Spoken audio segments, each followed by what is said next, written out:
ইয়েমেনের সানা বিমান বন্দরের রানওয়েতে দাঁড়িয়েছিল উড়োজাহাজটি। দেশটির হজ যাত্রীদের নিয়ে সৌদি আরব যাবার কথা ছিল তার।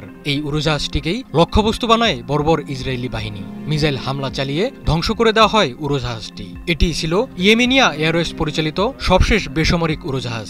ফলে চলতি বছর হজে অংশ নিতে আগ্রহী ইয়েমেনি মুসলিমরা চরম অনিশ্চয়তার মধ্যে পড়েছেন। এই হামলার প্রতিশোধ নিতে অবশ্য দেরি করেনি প্রতিরোধ যোদ্ধারা। ইসরায়েলের প্রধান বিমানবন্দর বেন গুরিয়নে হামলা চালিয়ে জবাব দিয়েছে তারা। মধ্যপ্রাচ্যে দখলদার ইসরায়েলি বাহিনীর আতঙ্কের নাম ইয়েমেনের প্রতিরোধ গোষ্ঠী।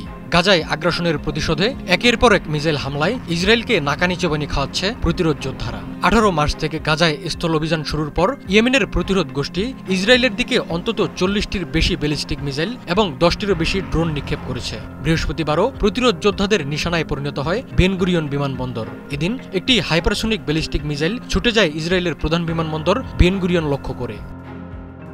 ইয়েমেনে অনবরত হামলা চালিয়ে প্রতিরোধ গোষ্ঠীকে নির্মূল করতে পারছে না ইসরায়েল। এখন যে কোনো ব্র্যান্ডের পুরাতন এসি বদলে নতুন ওয়ালটন এসিতে উপভোগ করুন 25% ছাড়। বুধবার ভোরে নেতানিয়াহু বাহিনী লক্ষ্যবস্তু বানায় সানা বিমানবন্দরকে। ইসরায়েলি বাহিনী 4টি মিসাইল দিয়ে ইয়েমেনের প্রধান বিমানবন্দরে হামলা চালায়। বিমানবন্দরের মহাপরিচালক খালেদ আল শাইফ এক্স হ্যান্ডেলে জানান, হামলায় ইয়েমেনিয়া এয়ারওয়েজের শেষ বেসামরিক বিমানটিও সম্পূর্ণ ধ্বংস হয়ে গেছে। উড়োজাহাজ চলাচলের তথ্য যাচাই করে প্রভাবশালী সংবাদ মাধ্যম আল জাজিরা জানায়, এই ইয়েমেনি উড়োজাহাজটি মুসলিম হজযাত্রীদের সৌদি আরবে নিয়ে যাওয়ার জন্য নির্ধারিত ছিল।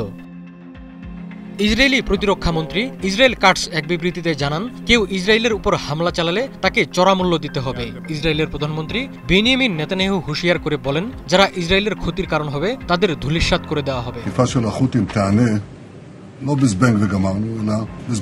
হামলার ঘটনায় তীব্র প্রতিক্রিয়া জানিয়েছে প্রতিরোধ গোষ্ঠীটি। একজন শীর্ষ নেতা বলেন, বিমান হামলা চালিয়ে হজযাত্রীদের বাধা দেওয়া হচ্ছে। এটি ইসরায়েলি আগ্রাসনের নতুন উদাহরণ হলেও ফিলিস্তিনি জনগণের প্রতি ইয়েমেনের সমর্থন এত সহজে দমে যাবে না। সৃষ্টিকর্তার ইচ্ছায় শত্রুদের এ প্রচেষ্টাও ব্যর্থ হবে।